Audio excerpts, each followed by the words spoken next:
मनोहर लाल शर्मा जी, माननीय यहाँ पर उपस्थित महानुभाव, आप सबको मेरा नमस्कार है। मेरा नाम डॉक्टर सन्नी खजूरिया व ग्राम प्रसाद खजूरिया है और मैं भड्डू का रहने वाला हूँ। और आज का दिन मेरे लिए एक बेहद खुशी का दिन है, क्योंकि आज अपने जीवन में पहली बार मैंने पूरे बिलावर को एकजुट होते हुए देखा है। आज कोई अंतर नहीं पड़ता कि कौन हिंदू है और कौन मुसलमान, कौन अमीर है और कौन गरीब। सबके जहन में, सबके दिल में एक ही बात गूंज रही है कि हम क्या चाहते हैं, जिला बिलावर। मेरी schooling house of children high secondary school से हुई है, जिसकी स्थापना स्वर्गीय मेजर हरनाम ग्रोवर जी ने की थी। मैं अपने आज का संबोधन उनको समर्पित करना चाहता हूं और अपने अन्य गुरुओं को समर्पित करना चाहता हूं, जिन्होंने जीवन के विभिन्न मार्गों पर मेरा मार्गदर्शन किया। मैं आप सबका स्वागत करता हूं हमारे आज के संबोधन में। हमारे विद्यार्थी जीवन में हमें मुख्यतः 3 सिद्धांत सिखाए गए थे, जो हमारे बैंक के नीचे लिखे रहते थे: ब्रेवरी, ऑनेस्टी और विजडम, जिसका तात्पर्य है वीरता अर्थात शौर्य, ऑनेस्टी अर्थात ईमानदारी और विजडम अर्थात सूझबूझ। लेकिन आज जब ये सारा समाज सिद्धांत वहीन हो रहा है, पथ भ्रष्ट हो रहा है, बहुत दुख होता है। बचपन में जब कभी आर्मी की कार्रवाई या जेकेबी की कार्रवाई जाती थी तो हम सब बच्चे दौड़े दौड़े उनको सैल्यूट करना चाहते थे। हम आज भी उनको सैल्यूट करते हैं, लेकिन आज की जो परिस्थितियां हैं वो प्रतिकूल हो गई हैं। आज मेरे वही आर्मी के जवानों को न केवल श्रीनगर में थप्पड़ लगाए जा रहे हैं, अभी तो उनकी वीडियोस बनाकर फेसबुक पर डाली जा रही है। आज मेरे वही सीआरपीएफ के जवान एक हफ्ते के अंदर छत्तीसगढ़ के दंतेवाड़ा में 30 से ज्यादा शहादत को प्राप्त कर रहे हैं। आज हमारे उन्हीं जवानों की सरकड़ी शत बिशत लाशें पाकिस्तान हमें सौंप रहा है। मैं सरकार से पूछना चाहता हूं कि क्या इन्हीं अच्छे दिनों के लिए हमने आपको वोट किया था? मैं सरकार से सीधे शब्दों में कुछ पूछना चाहता हूं इस कविता के माध्यम से। मैं चाहता हूं कि आप सब ध्यान दें। भारत माता का बंटवारा है जिनकी अभिलाषा में, वो समझेंगे अर्जुन के गांडीर धर्म की भाषा में। फूल अमन के खिल नहीं सकते यूं कायर पर पार्टी में, नेहरू जी के अमन कबूतर मरे पड़े हैं घाटी में। दिल्ली वालों अपने मन को बुद्ध करो या क्रुद्ध करो, कश्मीर को दान करो या गद्दारों से युद्ध करो। कश्मीर को दान करो या गद्दारों से युद्ध करो। मैं सरकार से पूछना चाहता हूं कि जेल भरे क्यों बैठे हैं हम आदमखोर दरिंदों से?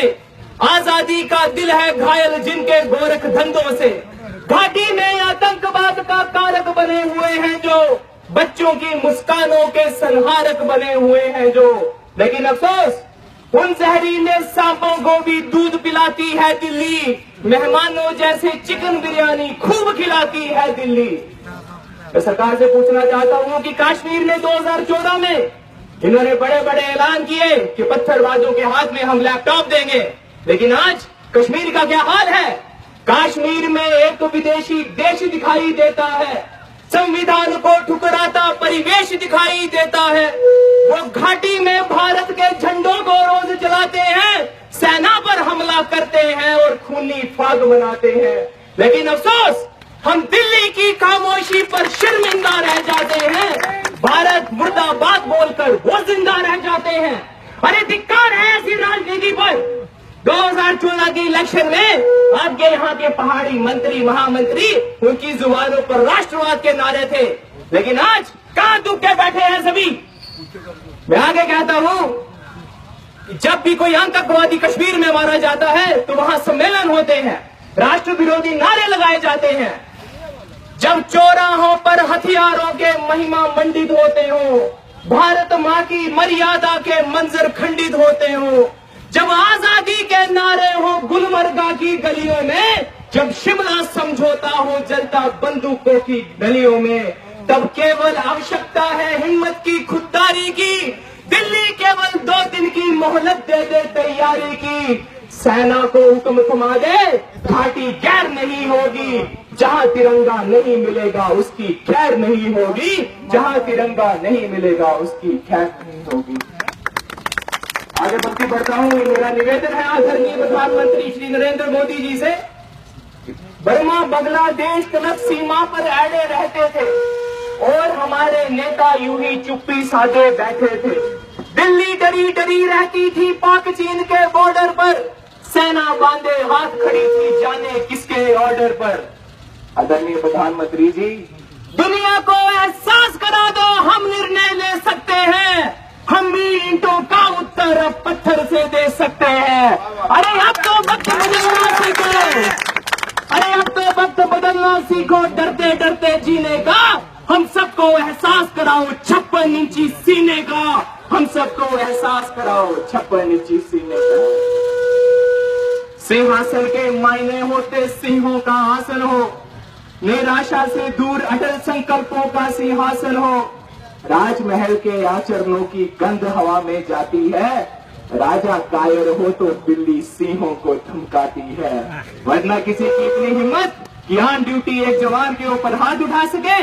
मैं इस कविता का अंत करूंगा इन पंक्तियों के साथ कि भारत एक अखंड राष्ट्र है, 1.25 अरब की ताकत है, हम पर कोई आंख उठा दे किसकी भला हिमाकत है। धरती अंबर और समंदर को ये भाषा समझा दो, दुनिया के हर पंच सिकंदर को ये भाषा समझा दो कि अब खंडित भारत माता की तस्वीर नहीं होने वाली, कश्मीर किसी के अब्बा की जागीर नहीं होने वाली, कश्मीर किसी के अब्बा की। ये आंखें खून के आंसू रोती है जब ऐसे चित्र नजर आते हैं, और ये क्रोध सभी सीमाएं लांघ जाता है जब एक तरफ किसी वीर जवान की चिता जल रही होती है और दूसरी ओर सरकार अपने प्रोपेगेंडा मैसेजेस चला रही होती है। मेरा देश बदल रहा है, आगे बढ़ रहा है। क्या खाक आगे बढ़ रहा है? पेट हमारे खाली है और योगा करवाया जा रहा है, रहने को हमारे पास घर नहीं है और शौचालय बनाया जा रहा है। दिमाग में गंदगी भरी है हिंदू और मुसलमान की, लेकिन स्वच्छ भारत अभियान चलाया जा रहा है। हजारों गांव आज भी अंधेरे में डूबे हैं, लेकिन डिजिटल इंडिया का हौवा बनाकर पेश किया जा रहा है। सारी मशीनरी फॉरेन की, लेकिन मेक इन इंडिया का पाखंड चल रहा है। यहां तक कि हमारे गरीब आदमी के घर में खाने को आटा नहीं है, लेकिन इंटरनेट डाटा सस्ता किया जा रहा है। मैं आप सबसे पूछना चाहता हूं, मैं बिलावर की जनता से ये पूछना चाहता हूं कि क्या यही अच्छे दिन है कि स्वतंत्रता संग्राम में आजादी की पहली तलवार उठाने वाले शेरे हिंद तांत्या तोपे को गद्दार बताया जा रहा है? क्या यही अच्छे दिन है कि महात्मा गांधी जी के हथियारे नाथूराम गोडसे को शहीद बताया जा रहा है? क्या यही अच्छे दिन है कि कई दशकों से चला आ रहा बिलावर जिला संघर्ष, इसकी धज्जियां उड़ाई जा रही हैं? क्या यही अच्छे दिन है कि फिंतर चौक पर सरेआम एक जेकेपी के सिपाही का मर्डर किया जाता है? या यही अच्छे दिन है कि प्राथमिक चिकित्सा के अभाव में सब डिस्ट्रिक्ट हॉस्पिटल बिलावर में सुमेश नामक हमारा एक युवक बिना कारण मौत का ग्रास करता है? 25 साल का युवक था वो, सुमेश उसका नाम था। यहाँ पुराने अड्डे पर वो फास्ट फूड की दुकान करता था। वो कोई पत्थरबाज नहीं था, वो कोई आतंकवादी नहीं था, वो आपकी और हमारी तरह एक आम आदमी था। एक दिन सीने में दर्द हुआ, बेहोश हुआ, उसको मेरे मित्र उठाकर अस्पताल ले गए। 45 मिनट किसी ने उसको हाथ तक नहीं लगाया, इनसे डायग्नोज ही नहीं हुआ कि उसको हुआ क्या है। उसका ना ईसीजी हुआ, ना उसका किसी ने बीपी देखा, बस पेंटॉप और ऐसी ऑफ लगाते रहे गैस्ट्राइटिस। 45 मिनट तड़पने के बाद जब इनके हाथ में कुछ नहीं रहा तो बिलावर अस्पताल की अथॉरिटीज ने वही किया जिसमें इनको महारत हासिल है, रेफर का पर्चा उसकी बूढ़ी माँ के हाथ में थमा दिया। वो एकमात्र सहारा था अपनी विधवा बूढ़ी माँ का। उसको उठाकर जनाब एम्बुलेंस में डाला गया, लेकिन हाय रे फूटी किस्मत, उस समय ऑक्सीजन के लिए जब वो लंबे लंबे सांस ले रहा था उस सिलेंडर की चाबी गायब थी। वो 1 घंटा तड़पता रहा और रास्ते में on the way toward Jammu वो जिंदगी की ये जंग हार गया। हमारा सुमेश हमें छोड़कर हमेशा के लिए चला गया। मैं आप सबसे पूछना चाहता हूँ कि उसकी मौत का जिम्मेदार कौन है? अगर उस समय यहाँ डॉक्टर्स होते, प्रॉपर ट्रीटमेंट उसका मिलता, तो आज उसकी विधवा बेसहारा माँ युद्ध वहां पर रो नहीं रही होती। अगर आपको अच्छे दिनों की परिभाषा पूछनी है तो उसकी मां से पूछिए जो दिन रात आंसुओं में बैठी हुई है वहां पर। आज हम सब यहां एकत्रित हुए हैं बिलावरपुर जिला की मांग को लेकर। इतिहास के पन्नों में जब बिलावर जिला का वर्णन आएगा तो आप सबका नाम स्वर्ण अक्षरों में लिखा जाएगा। ये लिखा जाएगा कि बिलावर की जनता ने अपने इतिहास में पहली बार ऊंच नीच, हिंदू मुसलमान और आपसी मतभेद और राजनीति से ऊपर उठकर एक दूसरे के साथ कंधे से कंधा मिलाकर ये संघर्ष को अंजाम दिया। वो सरकार की चिकनी चुपड़ी बातों में नहीं आए और उन्होंने वास्तविक विकास जिला बिलावर के लिए संघर्ष किया। भाइयों, जिंदगी जीने के दो ही तरीके हैं। नंबर एक, जो हो रहा है उसको सहते रहो। सोच लो कि हमारी इतनी ही सांसें थी, सुमेश की इतनी ही सांसें थी, वो बेचारा मर गया। या नंबर दो, अपना हक लड़के लो।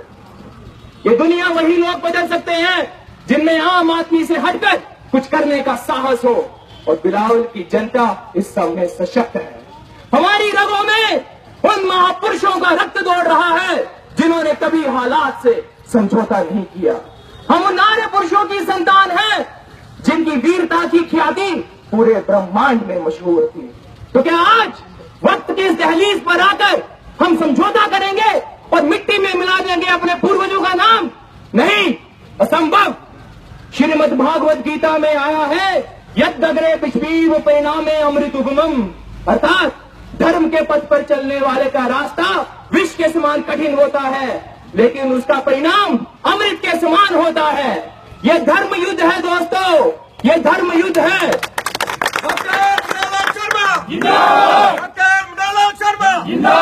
देश के गद्दारों को, देश के गद्दारों को, देश के गद्दारों को।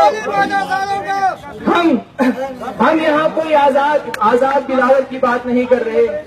हम यहाँ कोई देश विरोधी बात नहीं कर रहे। हम यहाँ अपना हक मांग रहे हैं और वो हम यहाँ लेकर रहेंगे।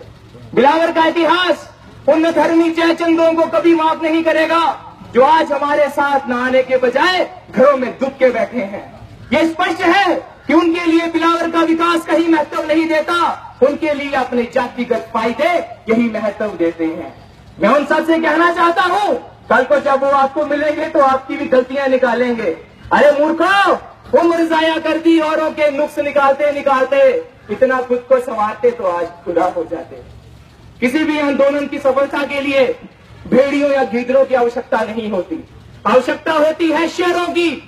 आज हनुमान जी की कृपा से हम सब यहाँ एकत्रित हुए हैं और मुझे आप सब में सिंहों की वो सेना नजर आ रही है जो जरूरत पड़ने पर अपना हक छीनना भी जानती है। आज मैं वही नारा दूंगा जो हसरत मसानी ने 1921 में लिखा और शहीद आजम भगत सिंह ने 1929 में दिया था।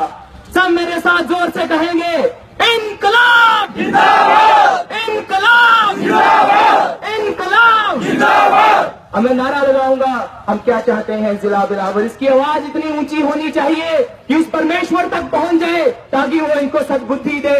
सब मेरे पीछे कहेंगे, जिला बिलावर। तालियां बजाते हुए साथ में, हम क्या चाहते हैं? क्या चाहते हैं? हक हमारा, हक हमारा, लेके रहेंगे, लेके रहेंगे, छीन के लेंगे, छीन के लेंगे। मिलकर बोलो, जोर से बोलो, भारत माता की, भारत माता की, वंदे वंदे। डॉक्टर मनोहर शर्मा, डॉक्टर मनोहर शर्मा। आप सब यहाँ आए उसके लिए आपका बहुत बहुत धन्यवाद, शुक्रिया।